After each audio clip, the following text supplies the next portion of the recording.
สบายดีท่านผู้ชมมื้อนี้เฮาสิไปตึกแหสิไปลงแหน้ำบ่าวเขียวกำลังสิย่างไปมีลูกแหน่3 คนสิลงแหป้าเฮาไปเบิ่งน้ำกันอยู่บนตึกแหฮอดเด้อพี่น้องฮอดเด้อพี่น้องฮอดหมองเฮาสิลงเหือบ่าวเขียวยังไปเอาเหืออยู่เจ้ากูบ่าวเขียวมาแล้วเอาเหือมาเฮาบ่มีเหือจักคือเพิ่นเฮามีแต่เหือพาย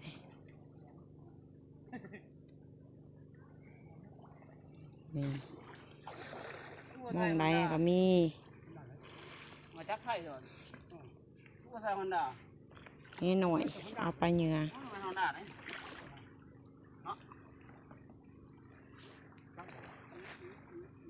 อันปูเป็นหาเปลี่ยนน้ำมันเครื่องเหือให้ลองคิดว่างสงวนจะนี่ไปหา100 เมตรถ้าเราเคยใส่จักคนด่าพวกสีขาวนะโอ้คนด่าคนไทยดิ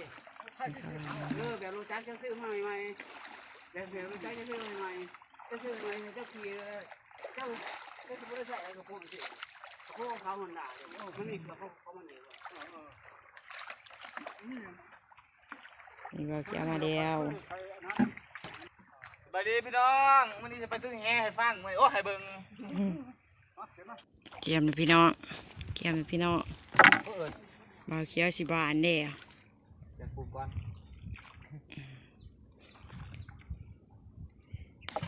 ไปเหงื่อไปเหงื่อ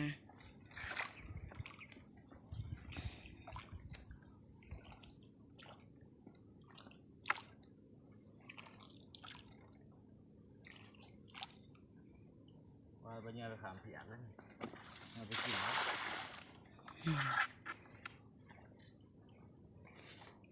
กันเอาปลาน้อยมันปลาใหญ่ถ้าปลาว่านเนี่ยบ่ไล่หรอกแทน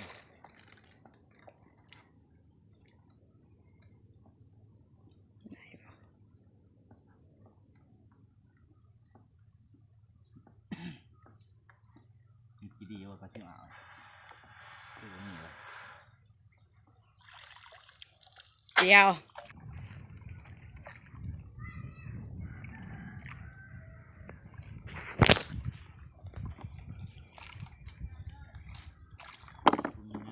โอ้มือนี่คือหนามโบไลคือหวานนี่เนาะโอ้ย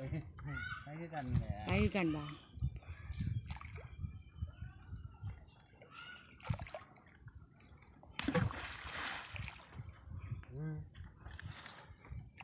เหมือนเหย่าแต่พวกสุขภาพเครื่องบวก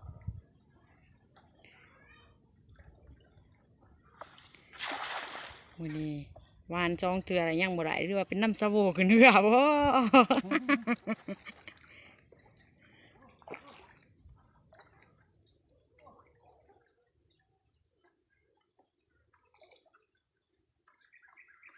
เข้มทามันเราเคี่ยวกันจะได้บ่กันขึ้นเรือแล้ววิ่นหัวโดดจะเป็นยังอยู่นึงปลาตองโอ้แคนเบ็ดดื้อจังไปจังเนาะอันนั้นเรือไปเรือเขมรบ่ฮะนี่นะนี่เพื่อเดียวของกูเพื่อเดียวเรือเรียวเพิ่นบ่นี่โอ้ตายยักษ์18ใช่ไหมบ่อุ้ยโอ้ดื่มจังเนาะถึงมอคมได้เนี่ยยังปลานี่โอ้ฝุ่นไฟฟูเห็นไหมครับกูนะโอ้แกงหนึ่งยังดีไอพี่เอ๋มันทอข้ามเหรอพอมึงมาขึ้นเนาะเลือกไปเรื่อยวะหวานไม้เนาะเบิ้งบาดเด็ดเนาะเบิ้งบาดเด็ดสดเด็ดบ่าวเขียวว่าแถวนี้ปลาหน่อยมันหลายปลาสิไปใส่เบ็ดเพียก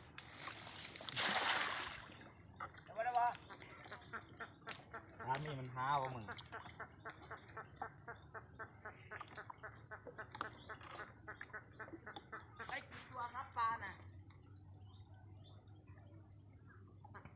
น่าดูเลยเยอะเลยว้าเงินอยู่บ่บาทเดียวมันคือวิ่งโคตร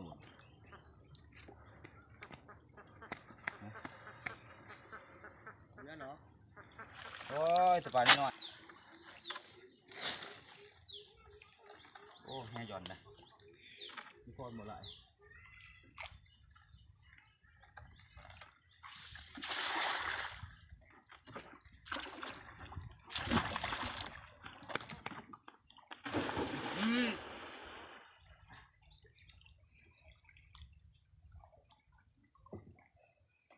ช็อตเด็ดบ่าวเขียวสิได้บ่ เดี๋ยวไปจับสดนี้ จะได้โอ้บวกแน่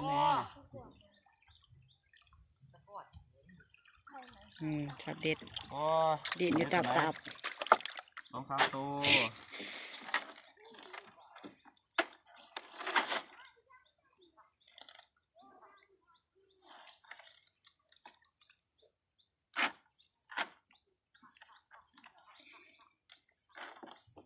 คุณบักทนแล้วบักเขาไป ใช่เอาเพื่อผู้ได้จมอยู่นี่ฮะเพื่อผู้ได้จม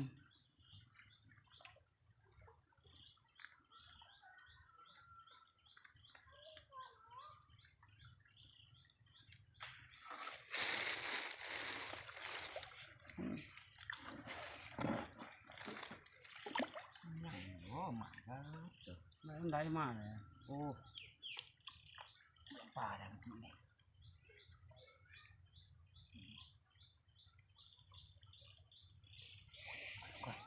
งม ไม่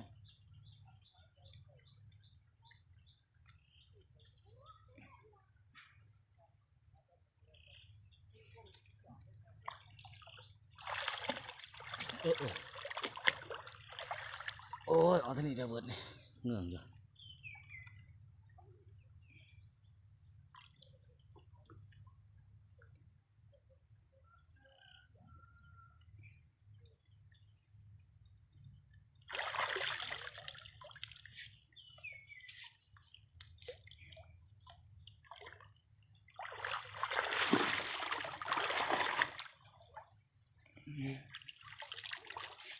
ช็อตเด็ด นี่จะค้อนเลย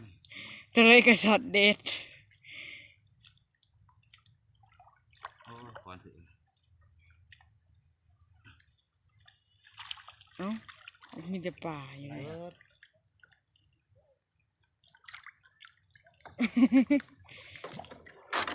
ใครอยู่ยัง มีค้อน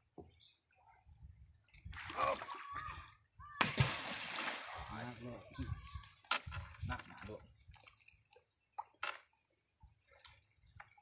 ว่างกอ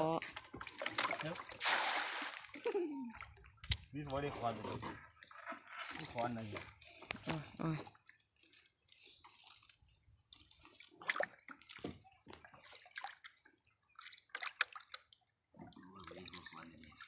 ก็บอกว่า ค้อนเนี่ย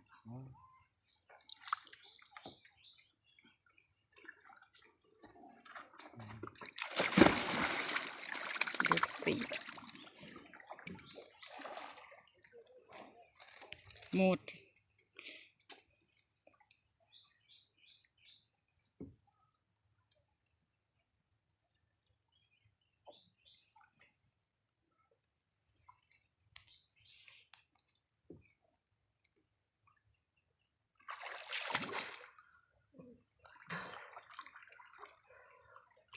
ถ้าว่าของเนาะโคตรเนาะมันจะผิดง่ายผิดนี่จะค้อนตีแค่ก็สิบ่มีเหรอ ดีจับอยู่ถึงพุ่นโอ้ยป่านะแม่นดีอยู่เกาะนี่ วานใส่เพราะขอข้าที่อยากจักเขาถ้าวานบ่ถึง ใช่วันแล้วเอาไปปลูกก่อนสิยังตายเอาปลูกก่อนกล้วยปลูก ใช่ เดี๋ยวนี้เลยนะ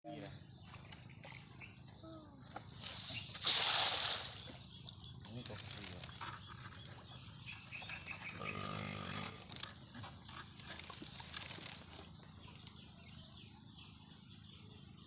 เงียบ ไก่ได้ดิ ไก่ปวด เพื่อผู้ใดอัน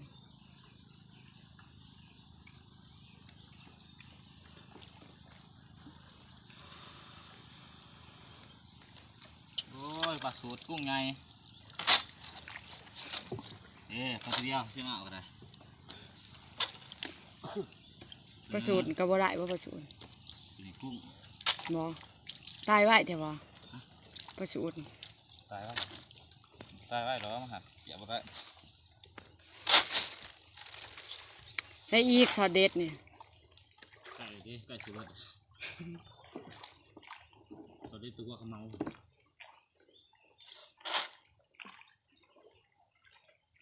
เพราะคุณน้องเขาวันนั้นวันนี้ไหนเลยเนาะวันจะเกาะนี่เรียน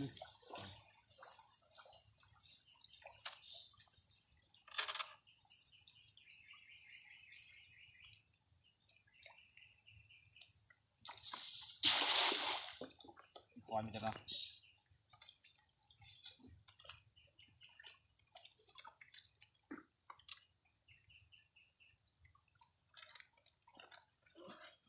ชวนอยู่บ่ อีกกี่ดี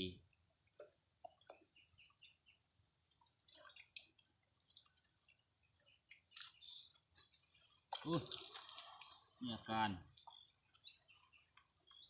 โอ้ยตัวเปียกก่อนเอาตัวเปียกนี่ละอยู่ ดี เดีย ส ว อง นะ โตสองโต เปียกคือว่า วางเขาโดนเนี่ยช่วยต้องมา ไล่ดิดิขานี่ดิ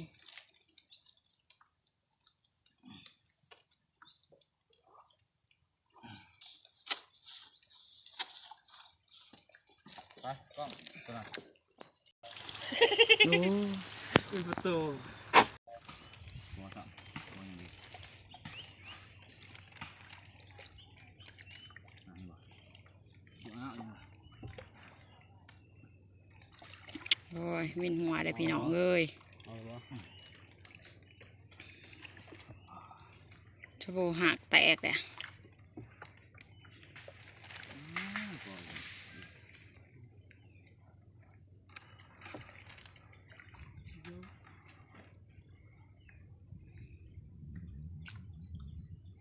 มันมีกี่ดีบ้าง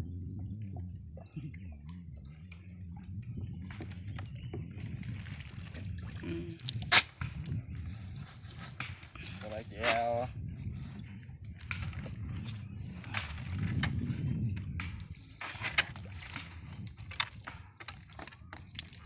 มาเปลี่ยนมั้ง ปลาเอิญ มันแห้งใหญ่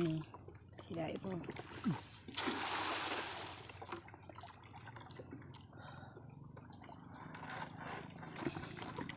ที่เด็ดเทียนจบที่นี่ที่ขายช่องเลย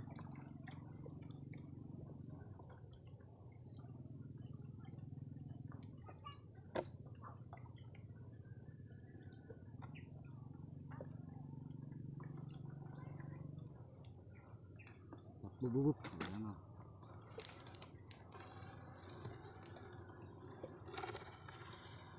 รู้สึก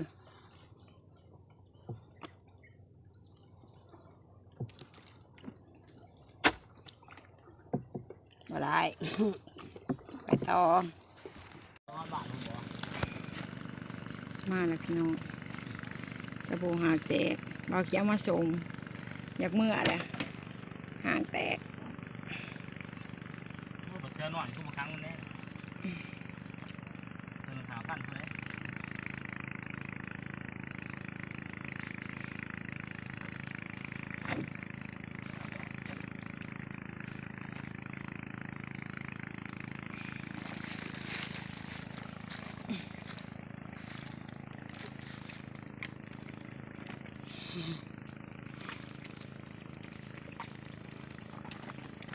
ใส่ปลาเก็บมา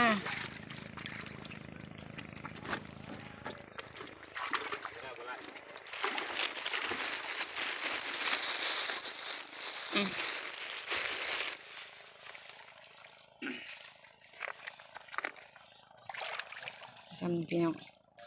ไปเนี่ยพี่น้องไปจะไปเสียเบ็ดต่อ บริกินบริยากลงปลางามมันเอาไปเห็ดเหงื่อเมื่อก่อนบัดนพี่น้องเอาขั้นมาบาเคี้ยวไรปลาหมือแดงที่ตายเบิงตอนนี้ชาโบขอลาก่อนสบายดีพี่น้อง